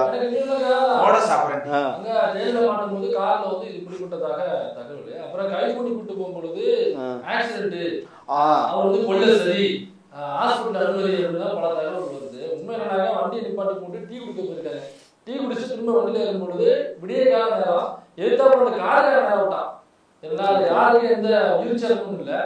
காவலர்களுக்கு 2-3 பேருக்கு முன்னாடி உட்காந்தவங்களுக்கு சிறிது அடி, அவங்களை மட்டும் ஹாஸ்பிட்டல் வச்சிருக்காங்க. நம்ம சவுக்கு சங்கருக்கு எந்த ஒரு ஆபத்து சின்ன சொல்ல ஆரம்பிச்சிட்டாங்க. காவல்துறை காலை உடைச்சிருச்சான். ஏன் சார் ராம்குமார் செத்தப்ப எழுத முடிஞ்சிச்சுல சார் சவுக்கு கதை? அவரே எழுதட்டும் வெளியில வந்து. சொல்லுவான்ல இப்ப பதில் அப்படிதான். ராம்குமார் என்ன சொல்லுவான்ல, துப்பாக்கி சூடு நடந்தப்ப டம்மு டம்முன்னு டயலாக் நீ தானே விட்ட. அதெல்லாம் வந்து முட்டு கொடுக்க முடிஞ்சிச்சு, அதெல்லாம் வந்து நியாயம்னு பேச முடிஞ்சிச்சு. இப்பயும் வந்து நீ அப்படிதான் பேசணும். எவன் யோக்கியனா சவுக்க ஃபாலோ பண்ணணும்னு நினைக்கிறானோ அவன் பூரா இந்த அதிகார வர்க்கம் எப்படி எல்லாம் காப்பாற்றினாரோ சவுக்கு, அதே போல இது திட்டமிடப்பட்டதாவே இருக்குன்னு சொன்னாலும் சவுக்கு பாணியிலேயே நீ வந்து நிக்கணும். ராம்குமார் வயர கிடைக்கல வந்து ஆன்டி எஸ்டாப்ளிஷ்மெண்ட் போராளி அப்படின்றாங்க. அவன் ஆன்டி எஸ்டாப்ளிஷ்மெண்ட் எல்லாம் இல்ல, அதிகார வர்க்கத்தின் ஒரு பெரிய ப்ரோ எஸ்டாப்ளிஷ்மெண்ட் கூட கிடையாது, அந்த எஸ்டாப்ளிஷ்மெண்டோட ஒட்டுண்ணி. அப்படின்னா என்னங்க எஸ்டாப்ளிஷ் ப்ரோ எஸ்டாப்ளிஷ்? இந்த நிலவுகின்ற போலீஸ், அரசு, நீதித்துறை, இந்த எல்லா அமைப்புகளையும் கட்டி காப்பாத்துகின்ற நபர்னு அந்த அளவுக்கு பெரிய ஆள் இல்ல. அதுல வந்து எச்சி பொறுக்கி திங்கிற ஒரு ஒட்டுண்ணி, ஒரு ஒட்டுண்ணி. இந்த ஒட்டுண்ணிக்கு வந்து இவ்வளவு பில்டப். நான் என்ன சொல்றேன்னா, இவன் இப்படி சொன்னார்ல, துப்பாக்கி சூடு வந்து ட்ரைனிங் ரொம்ப பார்த்து சுட்டது, அவர் என்னது ராமகுமார் வந்து வயர் கிடைச்சது. இது ரெண்டும் ஒரு வேளை நடந்தால் சவுக்குக்கு பதிலா வேற யாராவது போயிருக்கிறாரு, இந்த இடத்துல சவுக்கு முத்தலீப் போயிருக்கிறாரு அப்படின்னு வச்சுக்கோம். முத்தலீப் போயிருக்காரு.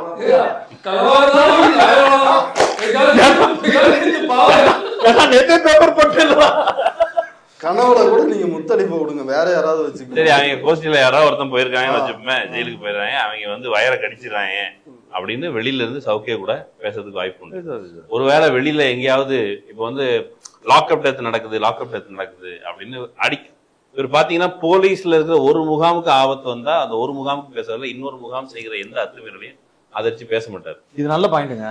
பிரச்சனை வந்து இந்த பக்கம் இருக்கிறது. சவுக்கை விமர்சனம் பண்றதோட சேர்த்து சவுக்கை ஆதரிப்பவர்கள் இருக்காங்கல்ல, அவங்களுக்கு அவங்களுடைய பொலிட்டிக்கல் ஓட்டாண்டித்தனம் இருக்குல்ல. நீங்க வந்து ஒரு எஸ்டாப்ளிஷ்மெண்ட்டுக்கு யாரோ ஒரு போலீஸ்காரனை திட்டா உடனே அவர் இடதுசாரி அப்படின்னு நம்புறது இருக்குல்ல, அது வந்து ஒரு பைத்தியகாரத்தனமான ஒரு ஸ்டாண்ட். அப்படி கிடையாது. இது சவுக்கு தொடர்பானது மட்டும் இல்ல. இப்ப வந்து அண்ணாசாரி வந்து ஊழலுக்கு எதிராக பேசினாருன்னா அந்த ஒட்டுமொத்த நாடும் சேர்ந்து ஊழலுக்கு எதிராக பேசினா அவன் பின்னாலேயே தொப்பியை போட்டு போனாங்க. அது எந்த விளைவை ஏற்படுத்தி 10 வருஷமா நான் அனுபவிச்சுட்டு இருக்கோம். அந்த ஆன்டி கரப்ஷன் மூவ்மெண்ட்ல நீங்க பாத்தீங்கன்னா 2014 அதே அசர் தான். அரவிந்த் கெஜ்ரிவால் என்னுடைய கேஸ் வந்து அப்ப இருந்தே அதுதான். 2014 2G கேஸ வச்சுக்கிட்டு கூடுதல் அன்றிலிருந்து இன்று வரை இந்த ஆன்டி கரப்ஷன் போராளிகளுக்கு ஸ்பான்சர் ஒரே தான். ஆமா, சொல்றாங்க காசு வாங்கிட்டு போராட்டம் நடத்தீங்க கேட்டா அம்மா காசு கொடுத்தாங்க. ஒரு ஆள் சொல்றாரு எது ராஜாவுக்கு எதிராக ஒரு ஆவணப்படம் எடுக்கிறதுக்கு வட இந்திய ஊடகவியலாளர் ஒருவர் அதிமுகவிடம் காசு வாங்கியதா பர்சனலாவே சொன்னார். அவர் பேர வேண்டாம். சவுக்கே கட்டளை எழுதிருக்காரு. இவங்க வந்து எப்ப பணம் கேட்டாலும் எடப்பாடி வந்து அங்கே பதுக்கி வச்சிருக்காரு, கொண்டாந்து அம்மா கிட்ட கொடுப்பாப்லையா.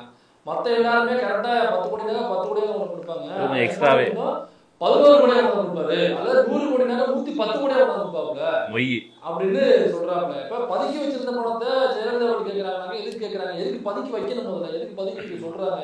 அவர் பதுக்கி வைக்கிறவரும் குற்றவாளி, பதுக்கி சொன்னவரும் குற்றவாளி. இதனாலதான் வந்து என்ன புலிமுட்டை பழனிசாமி புலிமுட்டைகளுக்கு மத்தியில் பதுக்கி வைத்த பணம், அதனால ஒரு புலிமுட்டை பழனிசாமி ரெண்டுக்கு நடுவில் பணம் இருக்கிறது. அதுதான் இவருடைய டார்கெட். அதான் இப்ப வந்து அந்த சவுக்கு ஆதரவாளர்கள், சவுக்கு ஆதரிப்பவர்கள் மட்டும் இல்ல, சவுக்கு வகைராவே ஆதரிப்பவர்கள், சவுக்கு மாதிரியான நபர்களை ஆதரிப்பவர்கள் தான் முதல்ல சமூகத்துல எவ்வளவு நீங்க மேபி தே மே சீம் ப்ரோக்ரெசிவா தோணலாம். ஆனா அவங்க செய்கிற வேலை வந்து கீழிருப்பு வேலை தான். அவங்க ஒரு ஒரு ஒரு நேர்மை அப்படின்னு ஒண்ணு வச்சுப்பாங்க. நேர்மைன்னு ஒண்ணு வச்சுட்டு ஊழல், ஆன்டி கரப்ஷன், இது எல்லாமே பாத்தீங்கன்னா ஒரு முகாமுக்கு ஆதரவாக இந்த நேர்மைங்கிற அஸ்திரத்தை எடுத்தது. நேர்மைங்கிற பொலிட்டிக்கல் நேர்மை இருக்கவே செய்யாது. நீங்க 2G கேஸ் வந்து பின்னாடி வந்து இப்போ உச்சநீதிமன்றத்துக்கு போயிட்டு இவங்க வந்து போய் இப்படிலாம் பண்ணி திரும்ப விசாரிக்கணும் உச்சநீதிமன்றத்தை குட்டு வாங்கிட்டு வந்ததுக்கு பிறகும் ராஜா உள்ள போகிறாருன்னா இந்த ஒட்டுமொத்த நெக்ஸஸும் ராஜாவை எப்படி பழி வாங்கினதுங்கிறத பற்றி உனக்கு கவலை இல்லை. இன்னொரு நெக்ஸஸுக்காக வேலை பார்க்கறவனுங்க இல்ல இதுல ஒண்ணு இந்த 2G குறித்து சவுக் சங்கர் எழுதின கட்டுரை என்ன, ஆண்டிமுத்து அன்னைக்கு நைட்டு 12 மணிக்கு செகண்ட் ஷோ படத்துக்கு போயிருந்தாருன்னா 2Gன்ற ஊழலே வந்திருக்காது. என்னைக்கு இவர் கருவார் அன்னைக்கு, ஆராசா கருவார் அன்னைக்கு. இப்படிப்பட்ட நபர் தான் தலித் போராளி அப்படின்னு ஃபெலிக்ஸ் வந்து எஸ்டாப்ளிஷ். அது ஒரு விக்டிம் கார்டு எடுக்கிறானுங்க. இவ்வளவு கேவலமா இருக்குது இது. இப்படி ஒரு இது பேர் விமர்சனமா? 12 மணிக்கு அவங்க அப்பா அன்னைக்கு வந்து அவங்க அம்மாவோட சேராம படத்துக்கு போயிருந்தாருன்னா 1,76,000 கோடி ஊழலே இல்லை.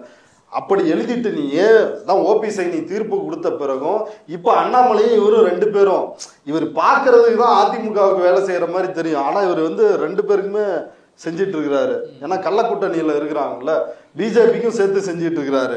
2G மேட்ரு, போதைப் பொருள் மேட்ரு, பிடிஆர் விவகாரம், எல்லாத்துலேயுமே இவங்க 2 பேரும் இவர் தான் அப்படி ஒரு ஃபேக் ஆடியோவை கிரியேட் பண்ணி அண்ணாமலைகிட்ட கொடுத்ததா சவுக்கே வந்து பேட்டிகளில் சொல்லி நான் தான் கொடுத்தேன் வரப்போகுது பாத்தியா அப்படின்னு வந்து சொல்றாரு. இன்னைக்கு 2012 உச்சநீதிமன்றம் ஏழை விடு 2G அலைக்கட்டுறைய ஏழை விடாதனால தான் இவ்வளவு பிரச்சனை வருது அப்படின்னு சொன்னாங்க. அதை தான் இந்த பிரதமர் இன்னைக்கு மோடி வந்து பிரச்சாரம் பண்ணி வந்தாரு.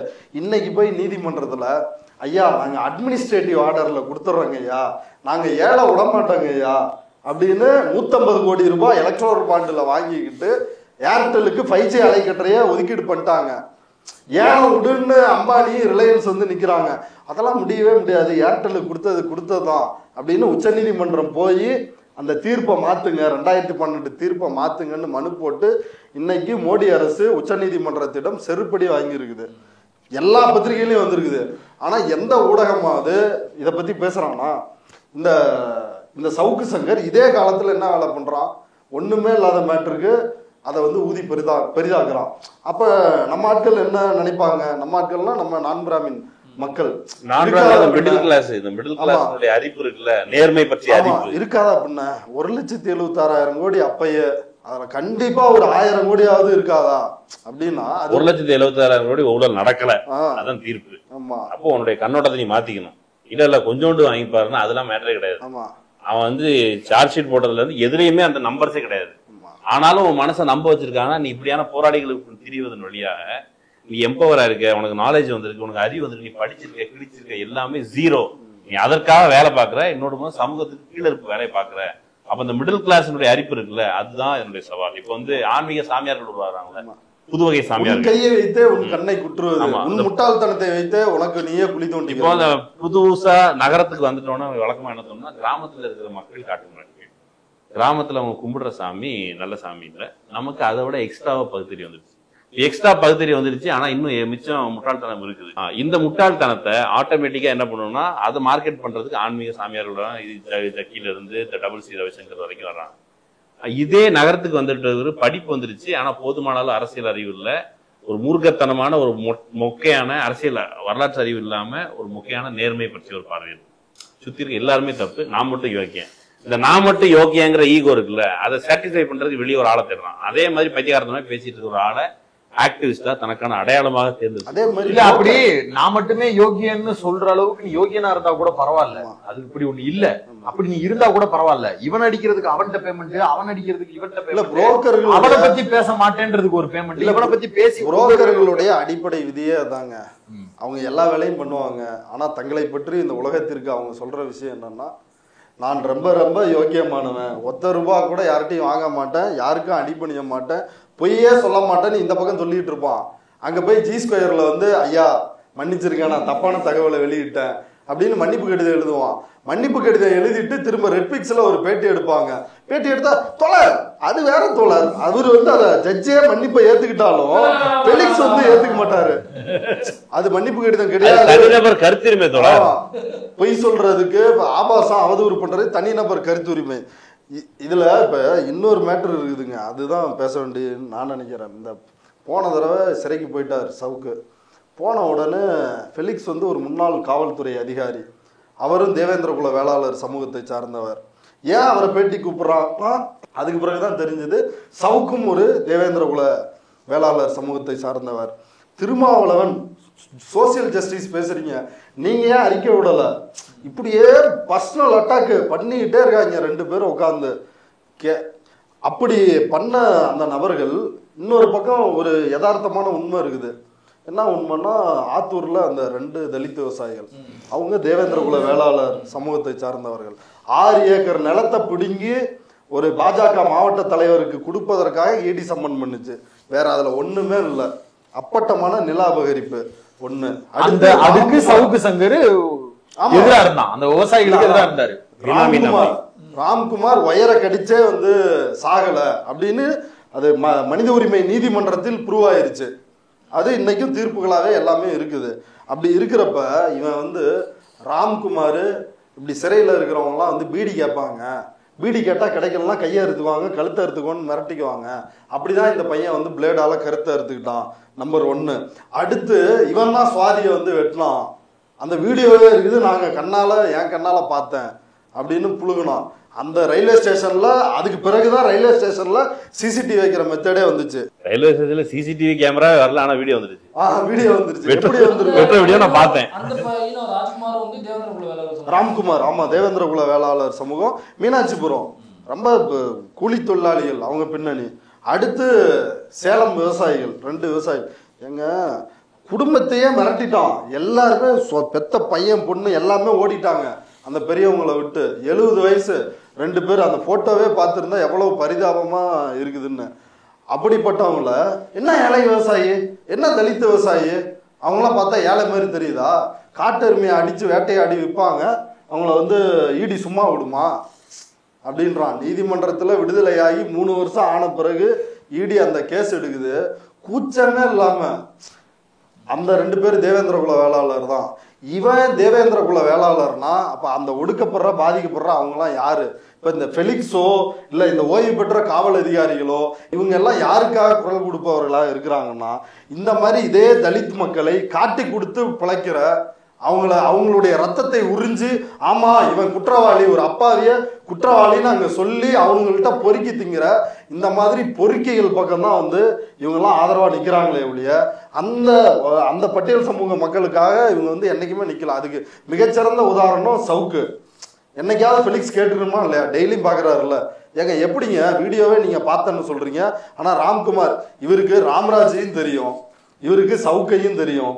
ராமராஜையும் நீங்க பேட்டி எடுக்கிறீங்க, சவுக்கையும் பேட்டி எடுக்கிறீங்க. இது உண்மை, நீதிமன்றத்துல நிரூபிக்கப்பட்டிருக்குது. உங்களோட பதில் என்ன? கேட்டிருக்கணுமா இல்லையா? அது வந்து அவரோட கருத்து சுதந்திரம். அதாவது இந்த பேட்டிக்கு வர மாட்டாரு, சேர்ந்துதான் பார்த்திருப்பாங்க. இல்லைங்க, கேட்டிருக்காங்கல்ல அந்த ஆளு தமிழ் கீழே பட்வைசர் கீழே விழுந்து அந்த ஸ்ரீமதியை தூக்கிட்டு போன வீடியோவை உங்களால காட்ட முடியுது. மேல இருந்து கீழே குதிச்ச வீடியோவை காட்டினா முடிஞ்சிருக்குமா, முடிஞ்சிருக்காதா? ஏன் அந்த வீடியோ காட்டல? நீ எப்படி அந்த பொண்ணுக்கு லவ் அஃபேர் இருக்குது அப்படின்னு நீ எப்படி பேசலாம்? அவங்க அம்மா எப்படி சரியில்லைன்னு நீ ஒரு நாள் கேட்டுப்பாரு. ஏழை விவசாயிகளா தலித் விவசாயிகளா அப்படின்னு சொல்லிட்டு அந்தர் பெல்ட் அடிச்சா நீங்க அந்த உங்க ட்வீட்டா போட்டிருந்தீங்க. நான் தான் முதல்ல சொன்னேன் ப்ரொசீட்ஸ் ஆஃப் கிரைம்லே இல்லை அப்படின்னு அந்தர் பெல்ட் அடிச்சான். அதை பத்தி என்னைக்காவது கேட்டிருக்கிறீங்களா? இவங்களுக்கெல்லாம் இந்த கேள்விகள்லாம் தெரியாதா? இன்னொரு பக்கம் வந்து அப்படியே நாங்க தான் தலை சிறந்த நெறியாளர்கள், யோக்கியமான சில நெறியாளர்கள், இன்னொரு பக்கம் ஃபெலிக்ஸ், இவங்கெல்லாம் பேட்டி எடுக்கிறாங்க. இவங்க ஏன் இந்த கேள்வி அவர்கிட்ட வந்து எழுப்ப மாட்டுறாங்க? ஏன்னா இந்த புரோக்கரேஜ்ல இவங்களுக்கும் பணம் வருது. இந்த அதிகார வர்க்கத்திடம் இருந்து வருகின்ற பணத்தில் இவங்கெல்லாம் அனுபவிக்கிறாங்க. வாரம் வாரம் கொடைக்கானல் போறான் சவுக்கு அப்படின்னு பிரதீப் சொல்றானே, ஆனா இவன் வந்து முதல்வர் கொடைக்கானல் போனதை வந்து பெரிய இஷ்யூவா மாத்துறான்னா பாருங்களேன். கொடைக்கானல்ல மன்னவனூரா இல்ல, இதுல நீங்க சொல்றீங்க ரைட்டு. ஆனா ஃபெலிக்ஸ் என்ன போஸ்ட் போட்டிருக்காருன்னா, வெவ்வேறு இடங்களில் இருந்து துரோகிகள் எங்கள் புதையில் குத்துகிறார்கள். அப்படி என்றால் ஒரு மிகப்பெரிய அணி இதன் பின் இருக்கிறது. எத்தனை துரோகிகளை உருவாக்கி துரோகி? உண்மையிலே துரோகி வந்து அவர் ஃபெலிக்ஸ் தான் துரோகி. அரசியல் ரீதியா அவர்கிட்ட விமர்சனம் வைக்கிறோம், முடிஞ்ச அரசியல் ரீதியா எதிர்கொள்ளணும். அவர் என்ன தெரியுங்களா பண்ணுவாரு? ஃபேஸ்புக்ல பதிவு எழுதுவாரு. என்னன்னா, நீ எனக்கு ஒரு பீனட் மாதிரி, உன்னை காணாம அடிச்சிருவேன் அப்படின்னு. என்ன பண்ணுவீங்க?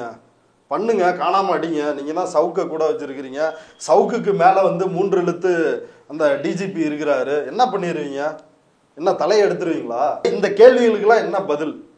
ஸ்ரீமதி அது நீக்கி இருப்பாங்களே, நான் அது செவ்வாய் கிரகத்துல இருக்கும்போது வந்துரும். சுருட்டிய இலை காய்ந்தவுடன் நீக்கப்படும். ராம்குமாருக்கு என்ன பதில்?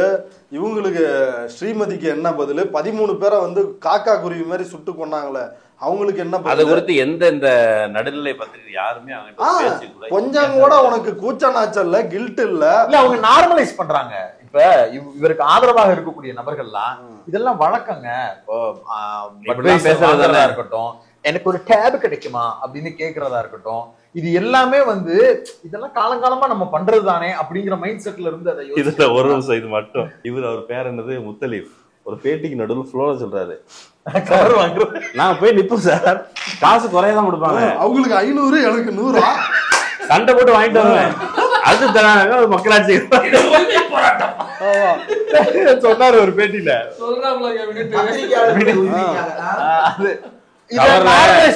அதாவது பத்திரிகையாளர் சந்திப்பு போகும்போது பாரபட்சம் காமிப்பாங்களாம். அது பெரிய பத்திரிகையாளர், எலைட் பத்திரிகையாளர் நிறைய காசு கொடுப்பாங்க, நமக்கு குறைய கொடுப்பாங்க. அவரு ரொம்ப இளமையா இருக்கிறதுனால இந்த இளைஞர் அதனால பார்த்து கொடுப்போம். உன்னோட நோக்கம் இப்ப இதெல்லாத்தையும் நார்மலைஸ் பண்ணுவதன் மூலமா இப்போ ஒரு ஜென்யூனா ஒரு விஷயத்தை ஒத்துக்கணும். நம்ம கிட்ட ஒரு 5 லட்சம் சப்ஸ்கிரைபர் இருக்கிறாங்க, இந்த சேனல்ல ஒரு 20,000 சப்ஸ்கிரைபர் இருக்கிறாங்க அப்படின்னா இவங்க இந்த வீடியோவை பாக்குறது ஒரு ரெவென்யூ, அதுல வர்ற காசு இருக்கு, அந்த ரெவென்யூல தான் சம்பாதிக்கிறோம், அதுதான் சம்பாத்தியம், அதுலதான் உப்பு போட்டு சோத்த திங்கிறோம். இது போக நம்ம சம்பளத்துக்குன்னு இடத்துல வேலை பார்க்குறோம்னா அங்கே சம்பளம் வாங்குவோம், அந்த சம்பளத்துக்கு உண்மையா வேலை பார்க்குறோம்.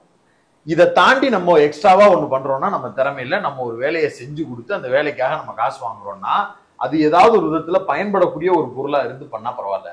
அடுத்தவன் வாழ்க்கையை பறிக்கிறது, அடுத்தவன் குடும்பத்தை பத்தி அவதூறா பேசுறது, அடுத்தவன் குடும்பத்துக்குள்ள என்ன நடக்குதுன்னு கட்டிலுக்கு கீழே உட்காந்து நான் பார்த்தேன்னு ஒருத்தனை அடிக்கிறதுக்காக இன்னொருத்தன்ட்ட காசு வாங்குறது, இந்த காசை வாங்கி திங்கிறது உடம்புல ஒட்டுமா? முதல்ல நியாயம்னு பேசலாமா?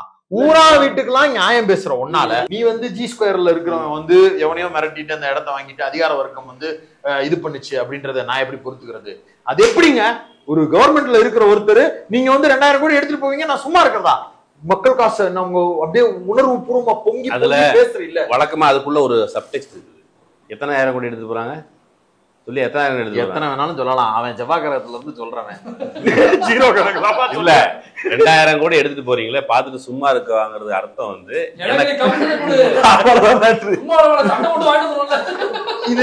இது எல்லாமே உன் நோக்கம் என்னன்னா நீ காசு பாக்குறான், அவன் காசு பாத்துட்டான்றதான் உன் பிரச்சனை.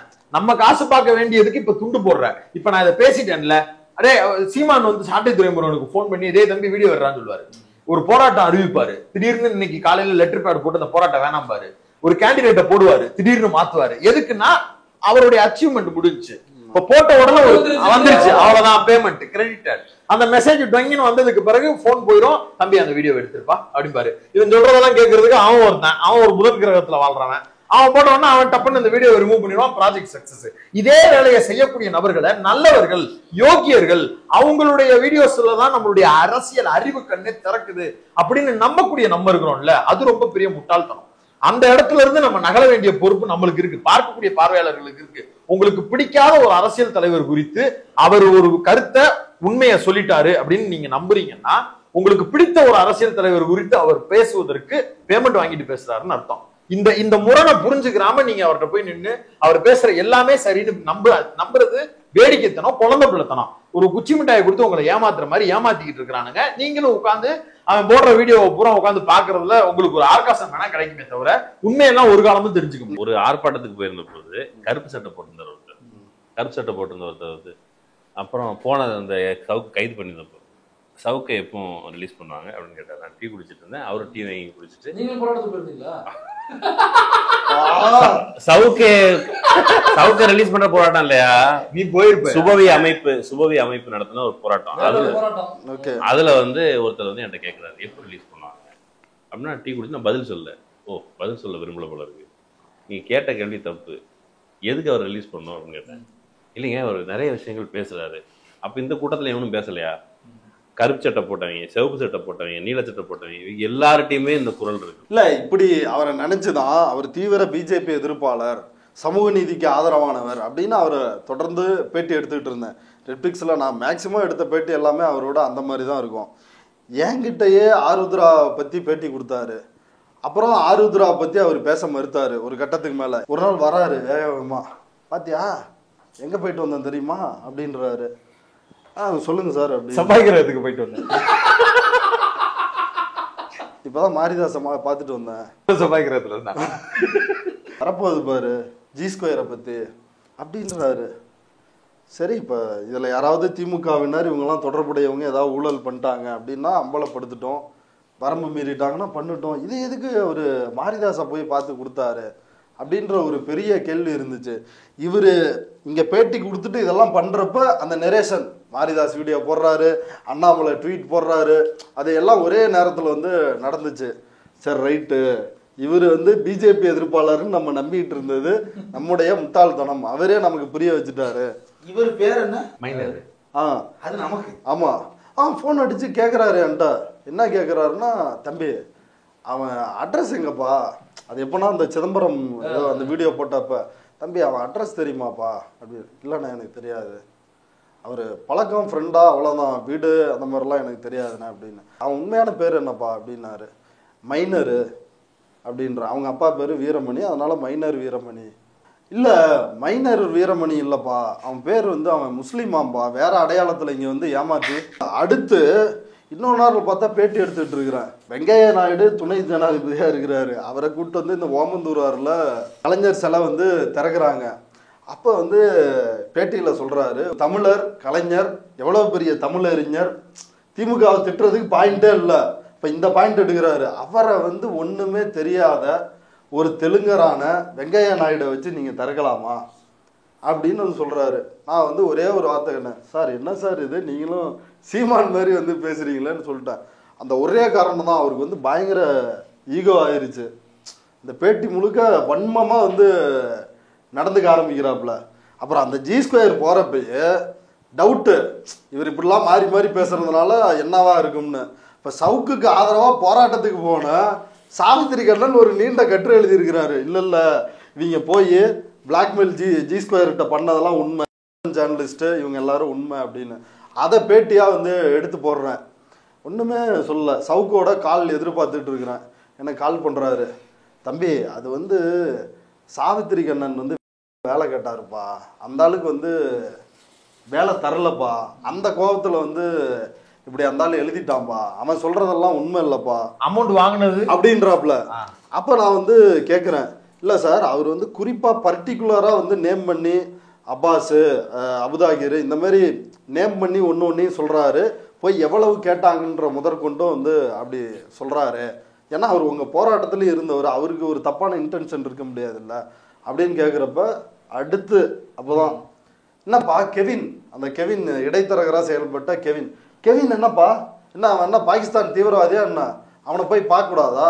பார்த்தாங்கப்பா, அவன் வந்து வந்து 20 வருஷமா ஆடு இதெல்லாம் பிடிச்சி கொடுக்குறவன் தான்பா, அட்வர்டைஸ்மெண்ட் பார்க்குறவன் தான்பா, அவன் அக்கௌண்ட்ல இருந்து இந்த ஜேர்னலிஸ்ட்டுகளுக்கு வந்து பணம் வந்துருக்குதுப்பா, இப்போ அதுக்கு என்னப்பா பண்ணும் அப்படின்னாரு. ஆமா கூச்சன்னைக்கு வந்து பண்றாரு. அதுக்கப்புறம் வந்து என்ன சார் அப்புறம் நீங்களே இப்படி சொல்றீங்க, அப்புறம் இன்னொரு பக்கம் நாங்கள் பணம் வாங்கலன்னு வெளியே போய் போராட்டம் வந்து நடத்துறீங்க அப்படின்னு ஒன்று. இல்லை தம்பி அது வேற விஷயம், நான் நேரில் உன்கிட்ட பேசுகிறேன் அப்படின்னா அது ஃபோனை வந்து கட் பண்ணிட்டாரு. அப்போ இவர் வந்து நான் சொல்கிறேன், ஒரு காலத்தில் பேட்டி எடுத்தேன். எப்போ அவர் வந்து இந்த மாதிரி ஒரு சில்லற ஒரு அயோக்கியன்னு தெரிஞ்சப்போ விட்டுட்டேன். ஆனால் எனக்கு முன்னாடியிலிருந்து நான் முன்னாடி வேலை செஞ்ச எங்கள் ஐயா ஃபெலிக்ஸ் ஐயா பேட்டி எடுக்கிறாரு. அவர் கண்டிப்பா இதெல்லாம் வந்து தெரியாம இருக்குமா, நான் மேல ஏறிட்டேன் நீங்க இன்னும் அங்கேயே தெரியாம இருக்குமா, இல்ல இதுல இருந்து ஏதாவது ஆதாயம் கிடைப்பதனால் இத வந்து பண்றாருன்றத தவிர வேற எப்படி புரிஞ்சுக்க? ஆமா, எலெக்ஷன் டைம்ல ஏடிஎம் கிட்ட இருந்து விளம்பரம் வாங்கி கொடுத்தாரு, இவர் சித்தப்பான்னு பேசிட்டு இருந்தாரு. இவங்களுக்கு எல்லாம் டீச் பண்ணிருக்கிறாரு ஃபெலிக்ஸ். ஐயோ விளம்பரம் வாங்கி போடுறோம் எப்படியா யோக்கியனா இருப்பான் அப்படின்னாரு. அவர் அயோக்கியன் ஆயிட்டேன்றத நான் சொல்றேன். அந்த ஒரு நாள் வந்து ரெட்பிக்ஸ் வீடியோ கிளிக் பண்ண உடனே உரிமை குரல் எழுப்போம், உரிமை குரல்னு எடப்பாடி வந்து இல்ல பேசிக்கா அதுல அவரு தனக்கு ஒரு அப்பர் ஹேண்ட் இருக்குதான் நினைச்சிருக்காரு. எடப்பாடி கிட்ட இப்போ விளம்பரம் வாங்குறாரு. யூடியூப்ல என்ன ஆட் வராம ரெவன்யூ வருது. ஆமா, அது ஊராட்ட ரெவன்யூ தான். சவுக்கம் உட்காந்துக்கிட்டு ஏங்க இந்த டிஎம்கே ஆடு இவங்க ஒவ்வொருத்தருக்கும் 50 லட்சம் கொடுத்துருக்காங்க. ஏன்னா 50 லட்சம் கொடுத்தா நாங்க ஏன்டா வாடகை வீட்டுல இருக்கிறோம்? எங்களுக்கு என்ன டாப் ஃப்ளோர் மாடியில எங்களுக்கு கண்ணாடி போட்ட ஆபீஸ் கட்ட தெரியாதா? 50 லட்சம் இதுல இல்லங்க. இப்ப இதுல இன்னொரு ஒண்ணு என்னன்னா, அந்த சவுக்கு சிறைக்கு சென்று வந்து அந்த ஓராண்டு அந்த நிகழ்ச்சியில ஃபெலிக்ஸ் அந்த மேடையில ஏறி நின்று சொல்றாரு, நான் சத்தியமா சொல்றேன், நான் உண்மையா சொல்றேன், சவுக்கு பையே சொல்ல மாட்டேன். இல்ல இப்ப ஒருத்தரை பத்தி புகழ்ந்து பேசுறான்னு வச்சுங்களேன், யாரோ ஒருத்தர் இப்ப ஒரு பாராட்டு இல்லைனாக்கா மகளிர் வந்து இன்டெலக்சுவலா அவர் அம்பேத்கரை பத்தி வேற யாருமே டிபேட் பண்ண முடியாது, பயங்கரமான வாசிப்பாளரு இப்படிதான் சொல்லுவோம். அவர்கிட்ட என்ன குணங்கள் இருக்கு? ஒருத்தன் பொய்யே சொல்ல மாட்டான்னு மக்கள் மத்தியில மேல போட்டு சொல்ல வேண்டிய கட்டாயத்துல ஒருத்தன் இருக்கானாக்கா எவ்வளவு பெரிய பொய்மொழியா இருப்பான். அதாவது இங்க நம்ம கேசவ மாம்சுக்கு அந்த டெய்ஸி கொடுத்து அவுத்து போட்டு நின்னா பார்க்க மாட்டாரு. கேசவ மாம்சு யாருன்னு தெரியும், எவ்வளவு பேர் இருக்காரு. அவருக்கு சர்டிபிகேட் தேவை, சவுக்கு சேம் சர்டிபிகேட் தேவை. அங்க ஒரு டெய்ஸி, இங்க ஒரு ஜெலைசி. இல்ல ஒரு பொது வெளியில ஒரு பக்கம் ஜி ஸ்கொயருக்கு மன்னிப்பு கேட்குறாப்புல, ஸ்ரீமதி மேட்ரு, ராம்குமார், இப்படி எல்லா மேட்ருலேயும் வாயை திறந்தாலே வண்டியா பொய் சொல்ற ஒரு நபர் குறித்து பொய்யே சொல்ல மாட்டாரு, காசே வாங்க மாட்டாரு, கழுத்து வரைக்கும் கடன்றாப்புல ஸ்ரீமதி அந்த இது சக்தி ஸ்கூல் ஓனருக்கு. அப்படி ஒரு நபர் காசே வாங்க மாட்டாரு, பொய்யே சொல்ல மாட்டாரு அப்படின்னு மேடையில ஏறி சொல்றது வந்து அது என்ன சர்வத்தையும் உதிர்த்துட்டாரு அப்படியா? இல்ல அது எப்படி, அதுக்கு என்ன விலை, அதுக்கு எவ்வளவு விலை கொடுத்துருப்பாங்க? விலையெல்லாம் இல்ல, தேனி பக்கத்துல போயிட்டு வந்தீங்கன்னா அது கிடைக்கும். நீங்க அது இருந்தா போதும், அதுவே உங்களை இந்த மாதிரி எல்லாம் பேச வச்சு கைது பண்ணும் போது இதோட சேர்த்துதான் கைது பண்ணிட்டு இதுல இன்னொரு மேட்டர் இப்ப டேக் ஆஃப் ஆகும் பாருங்க.